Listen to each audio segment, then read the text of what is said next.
King Solomon's Mines by H. Rider Haggard. Chapter 6. Water, Water.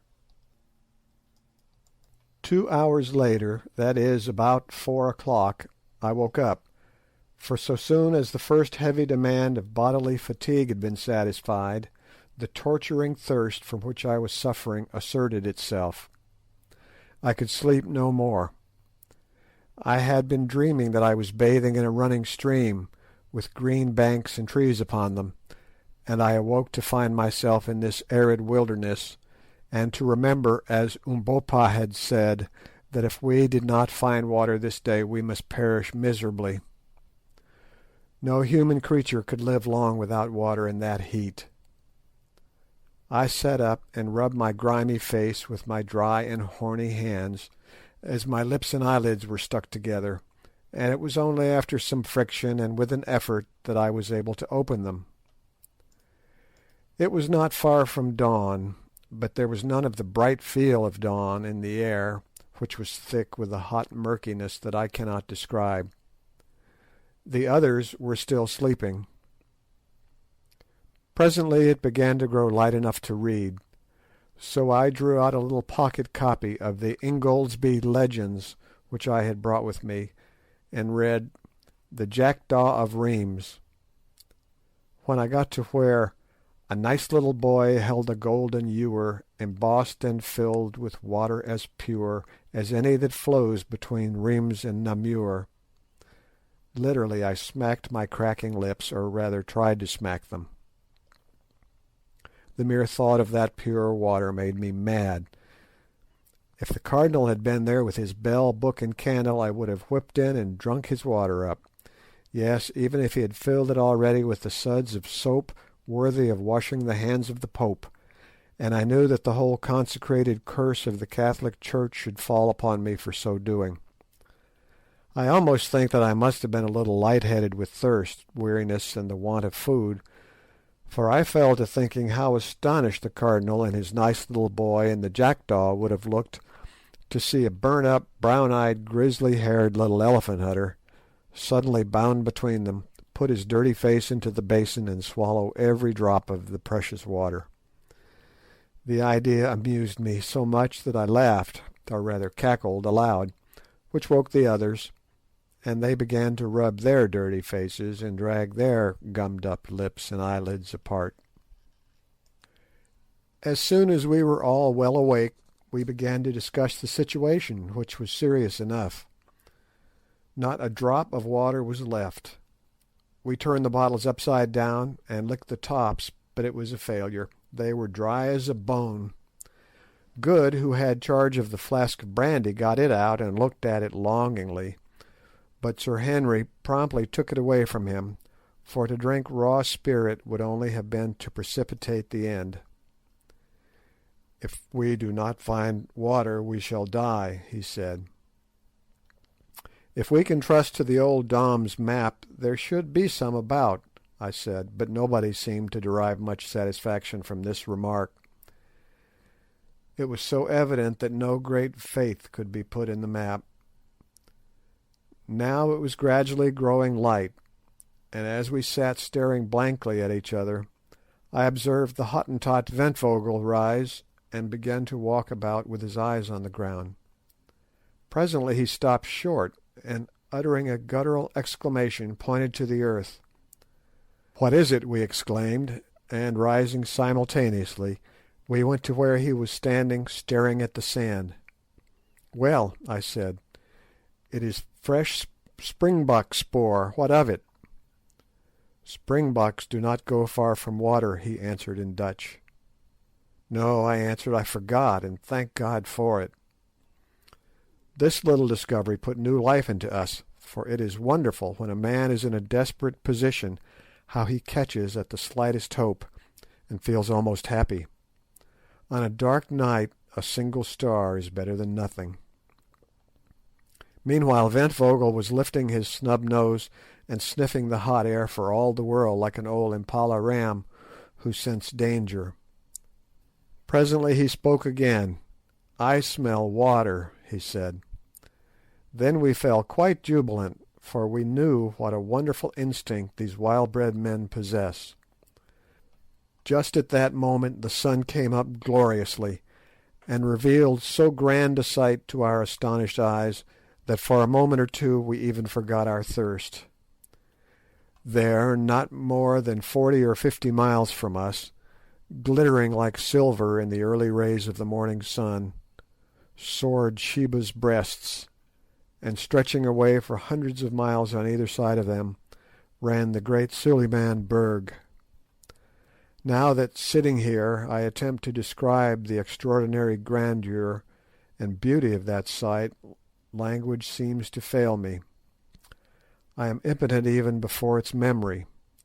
Straight before us rose two enormous mountains, the likes of which are not, I believe, to be seen in Africa, if indeed there are any other such in the world, measuring each of them at least 15,000 feet in height, standing not more than a dozen miles apart, linked together by a precipitous cliff of rock, and towering in awful white solemnity straight into the sky. These mountains, placed thus like the pillars of a gigantic gateway, are shaped after the fashion of a woman's breasts, and at times the mists and shadows beneath them take the form of a recumbent woman, veiled mysteriously in sleep. Their bases swell gently from the plain, looking at that distance perfectly round and smooth, and upon the top of each is a vast hillock covered with snow exactly corresponding to the nipple on the female breast. The stretch of cliff that connects them appears to be some thousands of feet in height, and perfectly precipitous, and on each flank of them, so far as the eye can reach, extend similar lines of cliff, broken only here and there by flat table-topped mountains, something like the world-famed one at Cape Town, a formation, by the way, that is very common in Africa. To describe the comprehensive grandeur of that view is beyond my powers. There was something so inexpressibly solemn and overpowering about those huge volcanoes, for doubtless they are extinct volcanoes, that it quite awed us. For a while the morning lights played upon the snow and the brown and swelling masses beneath, and then, as though to veil the majestic sight from our curious eyes, strange vapours and clouds gathered and increased around the mountains, till presently we could only trace their pure and gigantic outlines, showing ghost-like through the fleecy envelope. Indeed, as we afterwards discovered, usually they were wrapped in this gauze-like mist, which doubtless accounted for our not having seen them more clearly before. Sheba's breasts had scarcely vanished into cloud-clad privacy before our thirst, literally a burning question, reasserted itself. It was all very well for Ventvögel to say that he smelt water, but we could see no signs of it, look which way we would. So far as the eye might reach there was nothing but arid sweltering sand and karoo scrub. We walked round the hillock and gazed about anxiously on the other side, but it was the same story, not a drop of water could be found. There was no indication of a pan, a pool, or a spring. "You are a fool," I said angrily to Ventvögel, "there is no water." But still he lifted his ugly snub nose, sniffed. "I smell it, Baas," he answered. "It is somewhere in the air." "Yes," I said, "no doubt it is in the clouds, and about 2 months hence it will fall and wash our bones." Sir Henry stroked his yellow beard thoughtfully. "Perhaps it is on the top of the hill," he suggested. "Rot," said Good. "Who ever heard of water being found at the top of a hill?"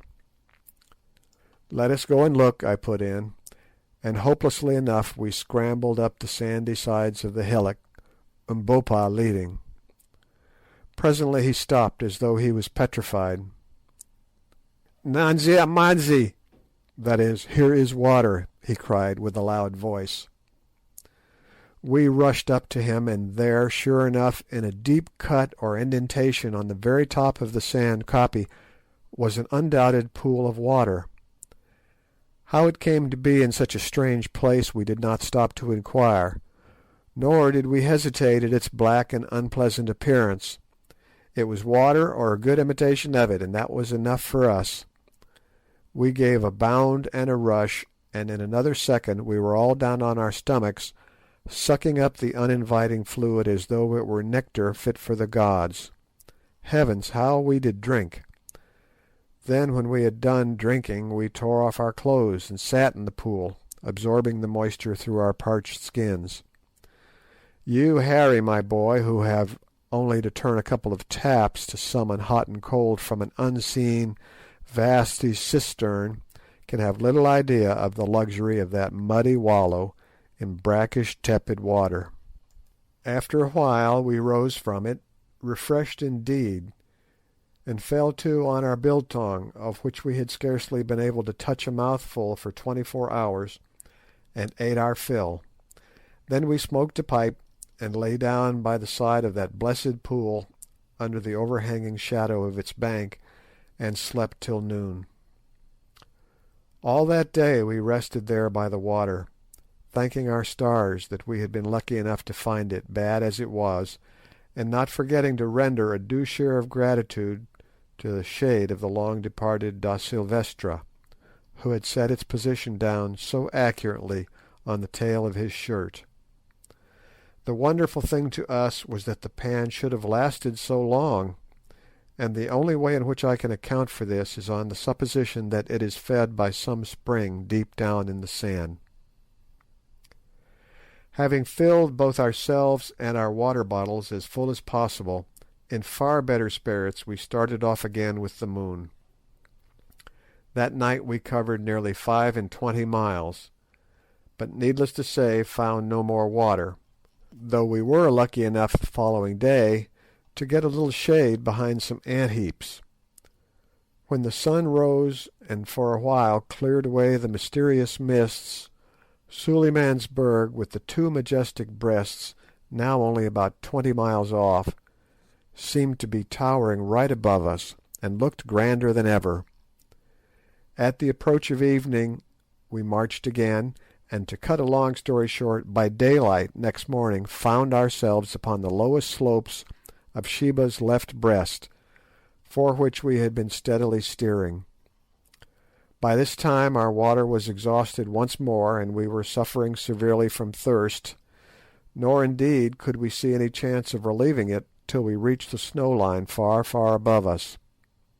After resting an hour or two, driven to it by our torturing thirst, we went on, toiling painfully in the burning heat up the lava slopes, for we found that the huge base of the mountain was composed entirely of lava beds belched from the bowels of the earth in some far past age.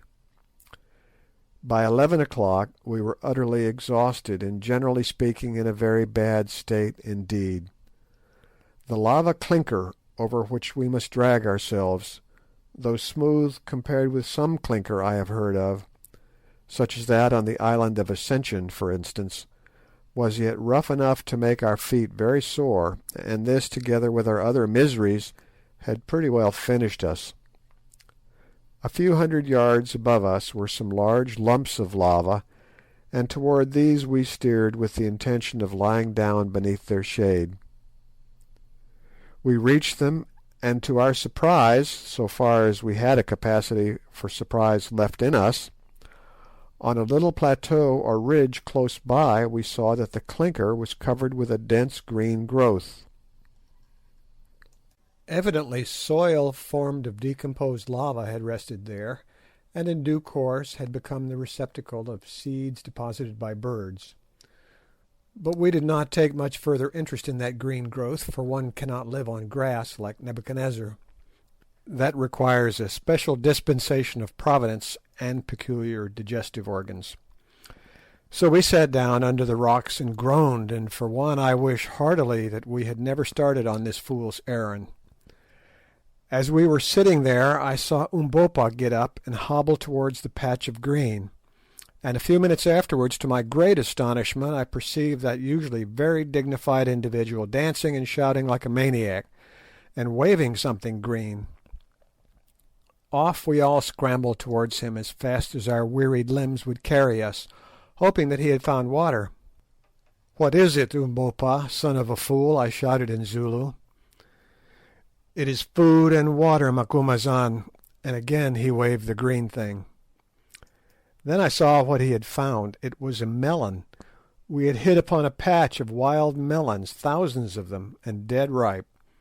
"Melons!" I yelled to Good, who was next to me, and in another minute his false teeth were fixed in one of them. I think we ate about 6 each before we had done, and poor fruit as they were, I doubt if I ever thought anything nicer. But melons are not very nutritious, and when we had satisfied our thirst with their pulpy substance, and put a stalk to cool by the simple process of cutting them in two and setting them end on in the hot sun to grow cold by evaporation, we began to feel exceedingly hungry. We had still some biltong left, but our stomachs turned from biltong, and besides, we were obliged to be very sparing of it, for we could not say when we should find more food. Just at this moment a lucky thing chanced. Looking across the desert, I saw a flock of about 10 large birds flying straight towards us. "Skit, Baas, skit!" "Shoot, master, shoot!" whispered the Hottentot, throwing himself on his face, an example which we all followed. Then I saw that the birds were a flock of pau, or bustards, and that they would pass within 50 yards of my head. Taking one of the repeating Winchesters, I waited till they were very nearly over us, and then jumped to my feet. On seeing me, the pau bunched up together, as I expected that they would, and I fired 2 shots straight into the thick of them, and as luck would have it, brought down one, a fine fellow that weighed about 20 pounds. In half an hour we had a fire made of dry melon stalks, and he was toasting over it, and we made such a feed as we had not tasted for a week.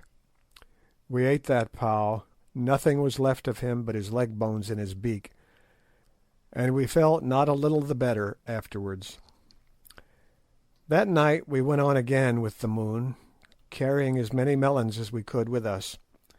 As we ascended we found the air grew cooler and cooler, which was a great relief to us, and at dawn, so far as we could judge, we were not more than about a dozen miles from the snow line. Here we discovered more melons, and so had no longer any anxiety about water, for we knew that we should soon get plenty of snow. But the ascent had now become very precipitous, and we made but slow progress, not more than a mile an hour. Also that night we ate our last morsel of biltong. As yet, with the exception of the pau, we had seen no living thing on the mountain, nor had we come across a single spring or stream of water, which struck us as very odd, considering the expanse of snow above us, which must, we thought, melt sometimes. But as we afterwards discovered, owing to a cause which is quite beyond my power to explain, all the streams flowed down upon the north side of the mountain. Now we began to grow very anxious about food. We had escaped death by thirst, but it seemed probable that it was only to die of hunger. The events of the next 3 miserable days are best described by copying the entries made at the time in my notebook. 21st May. Started 11 a.m. Finding the atmosphere quite cold enough to travel by day, and carrying some watermelons with us, struggled on all day, but found no more melons, having evidently passed out of their district. Saw no game of any sort. Halted for the night at sundown, having had no food for many hours. Suffered much during the night from cold. 22nd. Started at sunrise again, feeling very faint and weak. Only made about 5 miles all day. Found some patches of snow, of which we ate, but nothing else. Camped at night under the edge of a great plateau. Cold bitter. Drank a little brandy each, and huddled ourselves together, each wrapped up in his blanket, to keep ourselves alive, are now suffering frightfully from starvation and weariness. Thought that Ventvogel would have died during the night. 23rd. Struggled forward once more as soon as the sun was well up, and had thawed our limbs a little. We are now in a dreadful plight, and I fear that unless we get food this will be our last day's journey. But little brandy left. Good Sir Henry and Umbopa bear up wonderfully, but Ventvogel is in a very bad way. Like most Hottentots, he cannot stand cold. Pangs of hunger not so bad, but have a sort of numb feeling about the stomach. Others say the same. We are now on a level with the precipitous chain or wall of lava linking the two breasts, and the view is glorious. Behind us the glowing desert rolls away to the horizon, and before us lie mile upon mile of smooth hard snow, almost level, but swelling gently upwards, out of the centre of which the nipple of the mountain, that appears to be some miles in circumference, rises about 4,000 feet into the sky. Not a living thing is to be seen. God help us, I fear that our time has come. And now I will drop the journal, partly because it is not very interesting reading. Also, what follows requires telling rather more fully. All that day, the 23rd May, we struggled slowly up the incline of snow, lying down from time to time to rest. A strange gaunt crew we must have looked, while, laden as we were, we dragged our weary feet over the dazzling plain, glaring round us with hungry eyes. Not that there was much use in glaring, for we could see nothing to eat. We did not accomplish more than 7 miles that day. Just before sunset we found ourselves exactly under the nipple of Sheba's left breast, which towered thousands of feet into the air, a vast smooth hillock of frozen snow. Weak as we were, we could not but appreciate the wonderful scene, made even more splendid by the flying rays of light from the setting sun, which here and there stained the snow blood red, and crowned the great dome above us with a diadem of glory. "I say," gasped Good presently, "we ought to be somewhere near that cave the old gentleman wrote about." "Yes," said I, "if there is a cave." "Come, Quatermain," groaned Sir Henry, "don't talk like that. I have every faith in the Dom. Remember the water. We shall find the place soon." "If we don't find it before dark we are dead men. That is all about it," was my consolatory reply. For the next 10 minutes we trudged in silence, when suddenly Umbopa, who was marching along beside me, wrapped in his blanket, and with a leather belt strapped so tightly round his stomach to make his hunger small, as he said, that his waist looked like a girl's, caught me by the arm. "Look," he said, pointing towards the springing slope of the nipple. I followed his glance, and some 200 yards from us perceived what appeared to be a hole in the snow. "It is the cave," said Umbopa. We made the best of our way to the spot, and found sure enough that the hole was the mouth of a cavern, no doubt the same as that of which Da Silvestra wrote. We were not too soon, for just as we reached